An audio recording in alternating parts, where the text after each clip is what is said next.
In the quiet early morning of a suburban neighborhood, a garbage truck rumbles through the streets, with 2 sanitation workers hanging off the sides. The scene appears routine, but inside his home, Lawson, a former commando, is caught off guard by the unusually early arrival. Alarmed, he quickly gets out of bed, gathers his trash, and heads outside. As he approaches the truck, the 2 garbage men reveal themselves to be Cook and Diaz, highly trained assassins. Without hesitation, they draw their weapons and open fire, killing Lawson on the spot. Later, Cook is at a car dealership, where a salesman named Forrestal, a former military officer, tries to persuade him to buy a vehicle. However, Cook has no intention of purchasing anything. Instead, he hijacks a car, mowing down Forrestal as he speeds away. Meanwhile, at a fishing yard, a sailor and former commando named Bennett walks toward his boat, taking note of Cook and Diaz nearby. As he boards the vessel and sets off, Cook pulls out a remote detonator and presses the button, triggering an explosion that obliterates the boat. Elsewhere, retired U.S. Commando Colonel John Matrix spends his morning chopping wood outside his home. Unbeknownst to him, danger is closing in. His daughter, Jenny, playfully sneaks up on him, trying to surprise him. They share a warm father-daughter moment before heading inside for breakfast. As they eat, the distant sound of a helicopter interrupts the peaceful morning. The aircraft lands near the house, and Major General Franklin Kirby steps out, accompanied by 2 soldiers, Jackson and Harris. He instructs his men to secure the area before addressing John. Kirby informs John that someone has been systematically eliminating the former commandos from his unit. Concerned, John listens carefully as the general explains that he is still investigating who is behind the attacks.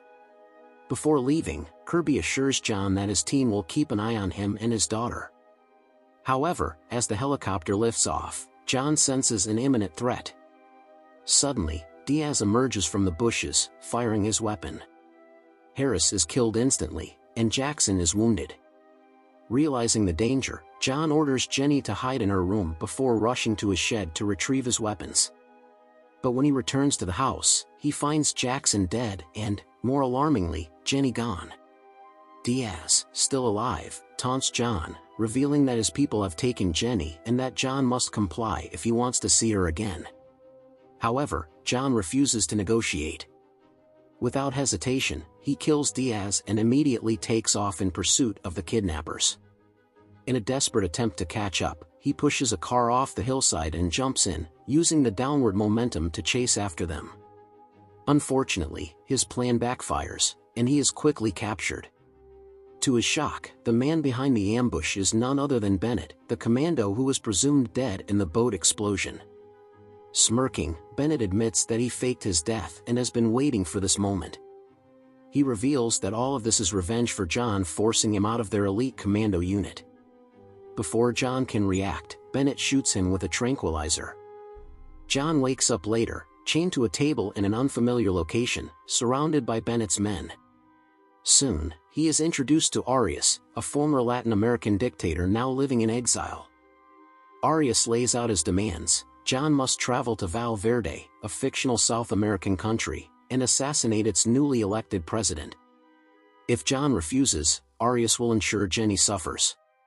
Bennett and his men escort John to the airport, where Sully, one of Arias's henchmen, monitors the situation.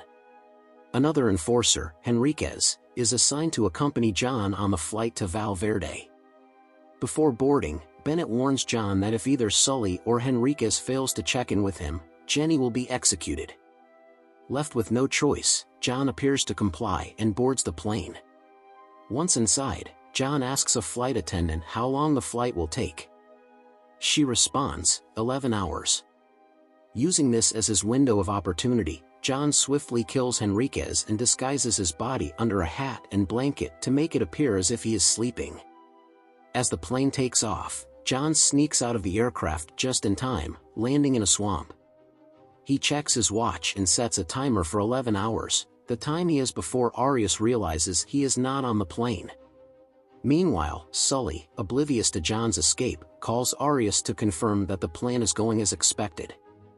John follows a woman named Cindy to her car, grabs her, and forces her to help him track Sully.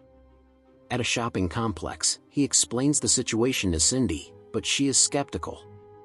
The moment she gets the chance, she alerts a mall security guard, reporting John as a kidnapper.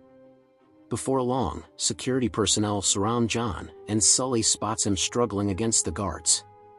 Recognizing the danger, Sully dashes to a payphone to warn Aureus. However, John intervenes, ripping the entire phone booth from the wall and stopping the call. While John is held up